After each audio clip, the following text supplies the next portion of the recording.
بسم اللہ الرحمن الرحیم۔ عزت پانے کے لیے عزت کرنی پڑتی ہے، عزت دینی پڑتی ہے۔ عزت آپ کا ورثہ نہیں کہ آپ کا ہی رہے گا۔ توبہ کا خیال خوش بختی کی علامت ہے، کیونکہ جو اپنے گناہ کو گناہ نہیں سمجھتے وہ بدقسمت ہے۔ کسی انسان کا سب سے قیمتی اثاثہ علم سے بھرا ہوا سر نہیں، بلکہ محبت سے بھرا دل، مدد کے لیے تیار ہاتھ اور کسی کی سن لینے والے کان ہیں۔ کبھی کسی کو موقع نہ دیں کہ وہ آپ کو برباد کر سکے۔ اگر کوئی آپ کو فون نہیں کرتا تو آرام سے سو جائیں۔ اگر کوئی آپ کو میسج نہیں کرتا تو کسی کا انتظار نہ کریں، کیونکہ آپ سب سے اہم ہیں۔ اپنا خیال رکھیں، توجہ کا پہلا نمبر آپ کا ہے، بعد میں کسی اور کا۔ کسی کو اپنی ذات کا عادی بنانا اور پھر لاپرواہی دکھا کر اس کی ذات کی دھجیاں اڑا دینا بلا شبہ انسانیت کے ساتھ سب سے بڑا کھلواڑ ہے۔ گھر کی چٹائی اسپتال کے بیڈ سے بہتر ہے، اور رزق کی تنگی سانس کی تنگی سے بہتر ہے۔ لہٰذا ہمیشہ اللہ تعالیٰ کا شکر ادا کیجیے۔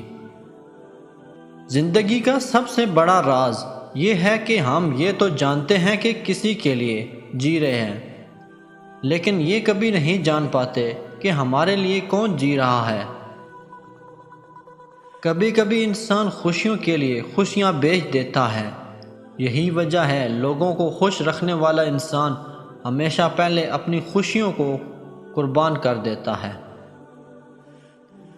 ویسے تو انسان روٹی کھاتے ہیں، مگر ہمارے معاشرے کو دیکھ کے لگتا ہے جیسے روٹی ہی سارے معاشرے کو کھا گئی ہے۔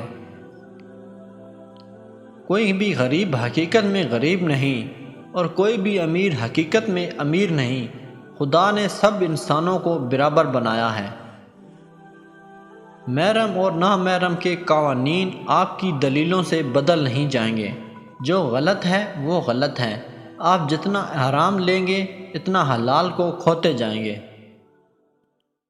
چھوٹی چھوٹی باتیں بڑے بڑے رشتوں میں ایسے بدگمانی کے سوراخ کر دیتی ہیں کہ انسان ساری عمر ان سوراخوں میں وضاحتوں کی اینٹیں لگا کر بھی اپنے خوبصورت رشتوں کو نہیں بچا سکتا۔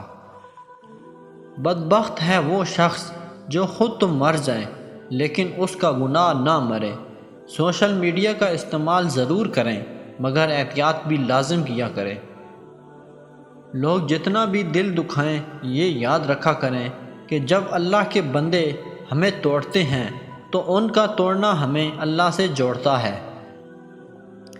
ملتا تو بہت کچھ ہے اس زندگی میں، بس ہم گنتی اسی کے کرتے ہیں جو حاصل نہ ہو سکا۔